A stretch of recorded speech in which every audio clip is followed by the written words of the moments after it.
Welcome to Trump Wire, your trusted source for breaking headlines, global insights, and sharp analysis from around the world.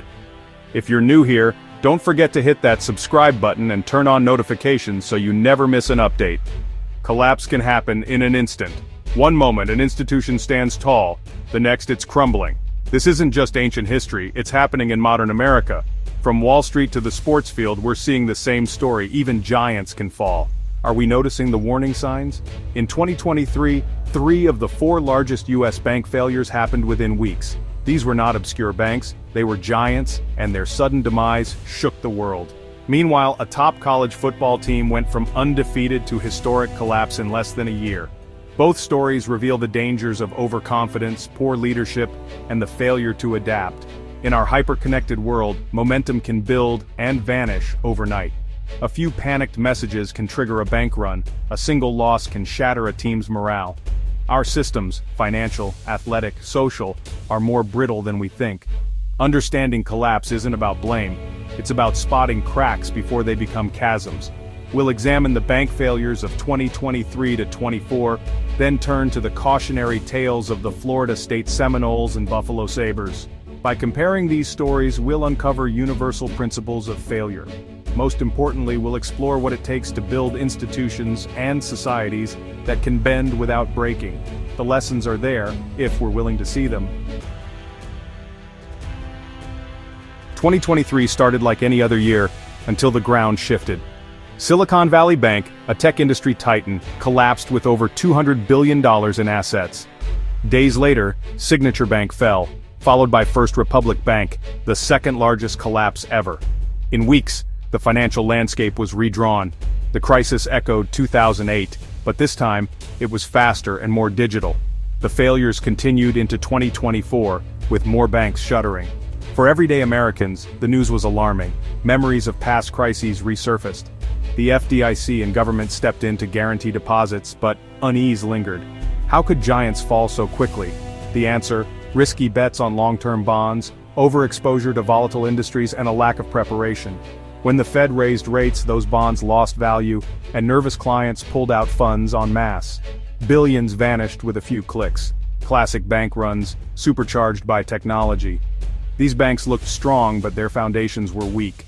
Their collapse wasn't a fluke, it was the result of poor decisions and a failure to imagine changing conditions. Leadership faltered, risk management failed, and the consequences were swift. Size, it turns out, is no guarantee of strength. Behind the headlines, bank failures are about people. Small business owners can't make payroll. Nonprofits lose access to vital funds. Families saving for a home face sudden fear.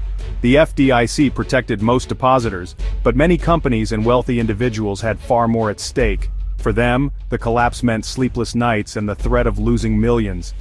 The government's extraordinary measures covered all deposits, but the episode exposed a deep vulnerability. More damaging than lost money is lost trust.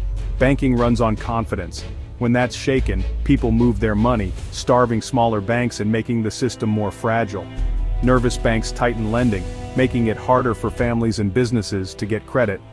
Economic activity slows, and fear stifles growth. The 2023 to 24 failures didn't trigger a recession, but they reminded us, the stability of our banks is tied to everyone's prosperity. When trust cracks, the ripple effects reach us all. The cost of collapse is always personal. In 2023, the Florida State Seminoles were unstoppable, undefeated champions, and destined for glory. Then, a single decision changed everything. The playoff committee snubbed them, despite their perfect record. Morale shattered. Star players sat out the Orange Bowl and the team suffered a humiliating 63-3 loss. The foundation of unity and motivation crumbled. By the next season, the Seminoles' record plummeted from elite to abysmal. The playoff snub was the spark, but deeper issues, leadership crisis, loss of belief, and key departures, fueled the collapse. The program failed to manage the psychological blow, letting a sense of injustice turn into despair. Success isn't just about talent, it's about resilience and mindset. The Florida State story is a warning. Momentum can vanish overnight, and even the strongest can unravel if they can't adapt. Collapse is rarely about one event, it's about how you respond when everything changes. In sports, as in life, the real test comes after the fall. Will you rebuild, or keep falling?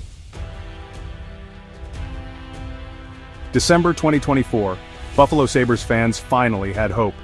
Up 4-0 against the Colorado Avalanche, the team looked reborn. But then, disaster. The Avalanche scored 5 unanswered goals, handing Buffalo a historic loss.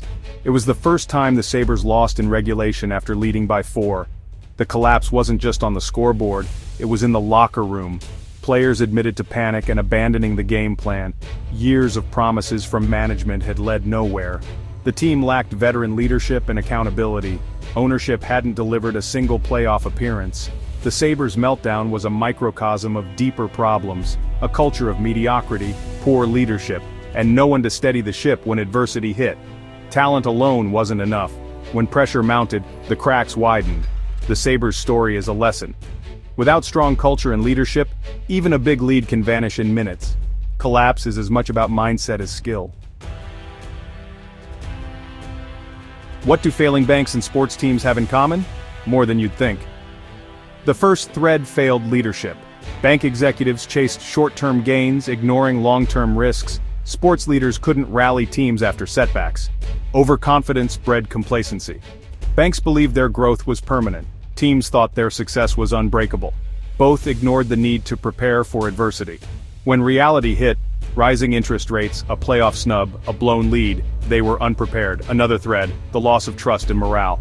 For banks, lost trust means a run. For teams, lost belief means collapse.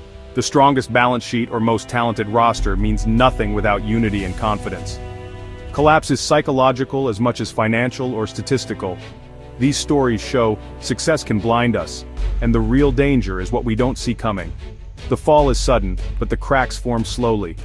Leadership, preparation, and trust are the true foundations. Lose them, and even giants can fall.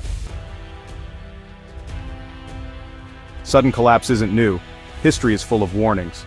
The Great Depression saw thousands of banks fail, not from one event but a cascade of risky choices and lost confidence. Safeguards like the FDIC were born from that pain, but new risks always emerge. In sports, dramatic collapses like Florida State's are rarely reversed quickly. Of 10 major college football meltdowns, only one team bounced back the next year. Most languished for seasons. Recovery often requires more than patience. It demands new leadership and a cultural reset. The same people who preside over collapse rarely engineer a comeback. Sometimes only a fresh perspective can rebuild what's broken. Yet collapse isn't always permanent. The US banking system recovered after the Depression. Some sports programs eventually returned to glory. Resilience is possible, but only with honest self-assessment and real change. History warns us how easy it is to fall, and how hard but possible it is to rise again. These stories aren't just warnings, they're blueprints for resilience. First, vigilance leaders must fight complacency and stress test their plans for worst-case scenarios. Banks should ask, what if rates double? Teams should ask, what if our star is out? Diversification matters.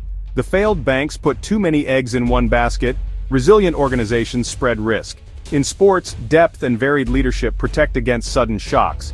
Culture, morale, and trust aren't soft skills, they're essential. A strong, accountable culture helps teams and companies weather storms. Trust is built through transparency and ethical leadership. For individuals, resilience means understanding the systems you rely on and preparing for uncertainty. Know how your money is protected, diversify your finances, and avoid overexposure.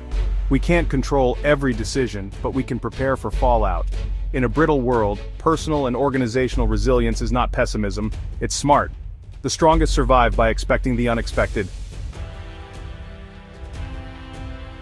The collapse of banks and teams can feel like a sign of decline, but history shows recovery is possible if we choose it. The first step is honest acknowledgement of failure, not blaming others or hiding mistakes. Leaders must take responsibility and learn from what went wrong. Real recovery requires bold, sometimes painful change. New rules, new leaders, new cultures. Clinging to the status quo guarantees more failure. The Great Depression led to the FDIC. Every crisis brings new safeguards. Failed teams and banks offer lessons for building stronger institutions. The future isn't set. Recent collapses are a warning, not a sentence. If we're vigilant, responsible, and willing to change, these failures can be the start of something stronger. Collapse is not the end, it's a call to build resilience. The next chapter is ours to write. Will we heed the warning or repeat the fall?